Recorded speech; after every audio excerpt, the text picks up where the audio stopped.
Hi friends, आज के हम इस वीडियो में बैंकर लोगों के बारे में बताएंगे कि बैंकर लोगों को किस प्रकार सेट करते हैं और किस प्रकार आप यूज करेंगे। ये ऑलरेडी रिक्वेस्ट है, इसलिए इसको हम कवर कर रहे हैं। ऐसे तो बैंकर लोगों को ये बनाना ये बहुत ही इजी है और टॉपिक छोटा है, लेकिन जो है हर आदमी को जानना जरूरी है ताकि कभी भी जरूरत पड़े तो आप यूज कर सकते हैं, कोई प्रॉब्लम ना हो।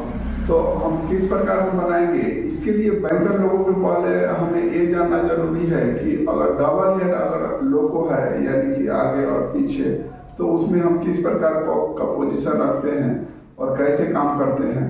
क्योंकि डबल हेड अगर मालूम हो गया, अगर आप मालूम कर लिए, जान लिए कि डबल हेड किस प्रकार काम करते हैं, तो उसी प्रकार ही सेम टू सेम कोई भी चेंजिंग नहीं है। आप बैंकर लोग को भी सेम ही सेट करके सेम ही काम करना है, इसमें कोई भी चेंजिंग नहीं है। बस अंतर इतना ही रहता है डबल हेड में कि आगे लोगों के जस्ट पीछे में सेकंड लोगो भी रहता है, और बैंकर लोगों में इतना ही डिफरेंस रहता है कि एक आगे और वो फॉर्मेशन के पीछे में एक जो है लोगो रहता है। लेकिन कॉक का पोजीशन जो है, सेटिंग जो है, सभी सेम रहता है और दोनों में ही क्रू रहता है। तो कैसे, जैसे कि अब इसमें कुछ लोग कमेंट करेंगे कि डबल हेड किसे बोलते हैं, तो यहीं पर हम बता देना चाहते हैं।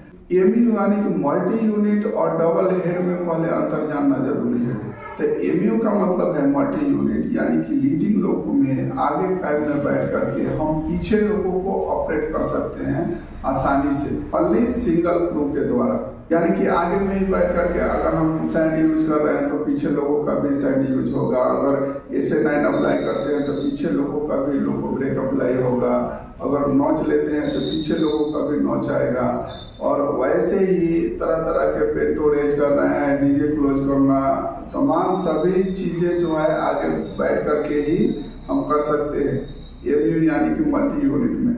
लेकिन डबल हेड में ऐसा नहीं रहता है, वो पीछे में भी एक क्रू रखना पड़ेगा और वो सेपरेट काम करता है। ओनली काम क्या है कि यहाँ से अगर जरूरत पड़ा तो आगे वाला भी और पीछे वाला दोनों को ही सेपरेट नॉच भी लेना पड़ेगा, सेंडर्स यूज करना पड़ेगा। वो तमाम जितने भी चीज है वो सेपरेट करना पड़ता है। लेकिन अब आगे लोगो है, जस्ट ही पीछे लोगो है, ऐसा क्यों?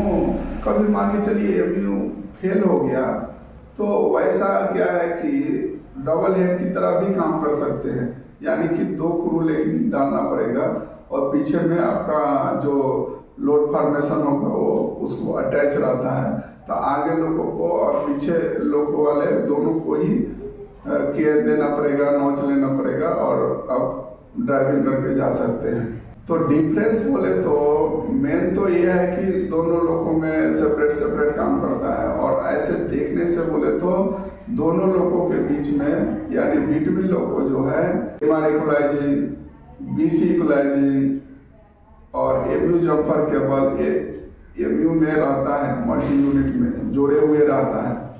वो आप आसानी से देख के समझ सकते हैं कि वो एमयू लोगो है यानी कि मल्टी यूनिट है।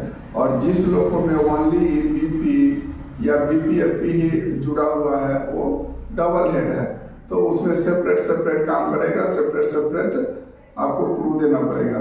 तो इसमें देखिए कैसे चेंज करते हैं। आगे में जैसे कॉक का पोजीशन रहता है, जैसे कि SA9 और A9 का इनलेट और आउटलेट कॉक जो है ओपन कंडीशन में होना चाहिए और वही नॉन वर्किंग में क्लोज में होना चाहिए। ऐसे ही आपका सेम रखना पड़ेगा आपका पीछे में जो है कि डबल हेड में भी कि वर्किंग कैब में जो है SA9 और A9 का इनलेट और आउटलेट कॉक ओपन कंडीशन में होना चाहिए और नॉन वर्किंग में क्लोज में होना चाहिए। और नेक्स्ट जो है MU2 में जो है आगे में जो है लीड में रहता है, क्योंकि उसमें आदमी है तो लीड में रखना पड़ेगा क्योंकि उससे काम करना है। वैसे ही पीछे लोगों में भी ऑलरेडी क्रू है और काम करना है, सेपरेट है, तो उसमें भी लीड में ही रखना पड़ेगा क्योंकि दोनों में ही क्रू है। लेकिन अंतर क्या रहता है डबल हेड में पीछे लोगों में, यानी कि आगे से ऑलरेडी BP सप्लाई है ना, ये एयरकॉक का ओपन में है तो पीछे में भी आ रहा है, ऑलरेडी कनेक्टेड है। तो इसलिए पीछे में चार्ज करने की जरूरत नहीं है बीपी, क्योंकि वो आगे से ही बीपी चार्ज हो रहा है और वो पीछे लोगों या पीछे तक फॉर्मेशन जो भी है वहां तक भी सप्लाई होते रह रहा है। तो इसलिए क्या करेंगे कि डबल हेड में अगर पीछे लोगो जो है उसका जो है कॉक पोजीशन जो है क्लोज कर देना है, बस अंतर इतना ही। बाकी जो है सेपरेट क्रू रहेगा और जैसा जरूरत पड़ेगा जहाँ पे रिक्वायरमेंट होगा अगर आप नॉच का तो आप यूज कर सकते हैं पीछे और आगे ऐसा। वैसे ही सेम बैंकर में भी होगा। अगर लीडिंग में आगे वाला जो लोगो है, आगे का जो कैब है, तो उसमें जो है लीडिंग लोगो में जो है A9 और SA9 का इनलेट और आउटलेट कॉक ओपन में रहेगा, जबकि नॉन वर्किंग में क्लोज में रहेगा। MV2B का लीड में पोजीशन होगा और A8 ओपन में रहेगा। लेकिन अगर बैंकर में काम कर रहे हैं तो वही कन्वेंशनल लोगों का A9 और SA9 का कॉक जो है बैंकर लोगों में वर्किंग वाला जो कैब होगा उसमें ओपन में रहेगा, MV2B लीड में रहेगा। लेकिन वो जो है अंतर इतना ही है कि AT कॉक जो है वो क्लोज कंडीशन में रहेगा, क्योंकि वो आगे से ऑलरेडी सप्लाई हो रहा है। अगर बाय द वे अगर कोई पूछता है कि वो ओपन में रख दिया तो या रह जाए तो क्या प्रॉब्लम होगा, तो आगे में भी चार्ज हो रहा है और पीछे से भी चार्ज हो रहा है। तो लीडिंग लोगों का लोगो पहले जब ब्रेक अप्लाई करेगा तो ऑलरेडी कुछ अप्लाई तो हो रहा है लेकिन उधर से चार्ज हो जा रहा है। तो प्रॉब्लम यह है कि गाड़ी रुकेगा नहीं, क्योंकि बीपी ड्रॉप ही नहीं होगा। और कुछ कंडीशन में जो है कुछ उधर अप्लाई हो रहा है, इधर से चार्जिंग हो रहा है, तो ऐसा ब्रेक बाइंडिंग भी आता है। तो इसलिए यही मेन ध्यान रखना है कि अगर डबल हेड हो या बैंकर लोगो है तो पीछे में को जो है LT कॉक यानी कि आपका A8 कॉक यानी कि बीपी चार्जिंग कॉक वो है क्लोज में रखना है, बाकी जो है सेम ही रहेगा।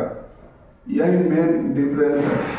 और दूसरा क्या है कि दोनों में सेपरेट क्रू रहता है और जहाँ जैसा रिक्वायरमेंट होगा, जहाँ पे ज़्यादा ग्रेडियंट है तो दोनों लोग को पहले उधर में नॉच लेंगे, केयर लेंगे, और वहीं अगर जहाँ सिंगल ही यूज करने का है तो वहाँ आगे लोगों को द्वारा आसानी से यूज कर सकते हैं। तो यही दोनों में मेन डिफरेंस है। ये टॉपिक थोड़ा छोटा था लेकिन काम का था और ऑलरेडी रिक्वेस्ट था, इसलिए हम इसको कवर किए। और नेक्स्ट जो है वीडियो में हम अभी कन्वेंशनल लोगों का डेट कैसे करेंगे उसके बारे में जानेंगे। ऑलरेडी इसका जो है 3 फेज लोगों का बैंकर लोगों कैसे काम करेंगे ऑलरेडी वीडियो बना है। अगर वो 3 फेज का भी अगर आपको जानना है तो आप वहाँ से जा करके देख सकते हैं, जान सकते हैं। और ये बाकी मेरा ये वीडियो कैसा लगा आप कमेंट करके अवश्य बताएं, और वीडियो अच्छा लगा हो तो वीडियो को लाइक कीजिए और इस प्रकार के और वीडियो के लिए हमारे चैनल को सब्सक्राइब कीजिए। फिर मिलेंगे नेक्स्ट वीडियो में किसी नए टॉपिक के साथ। जय हिंद, वंदे मातरम।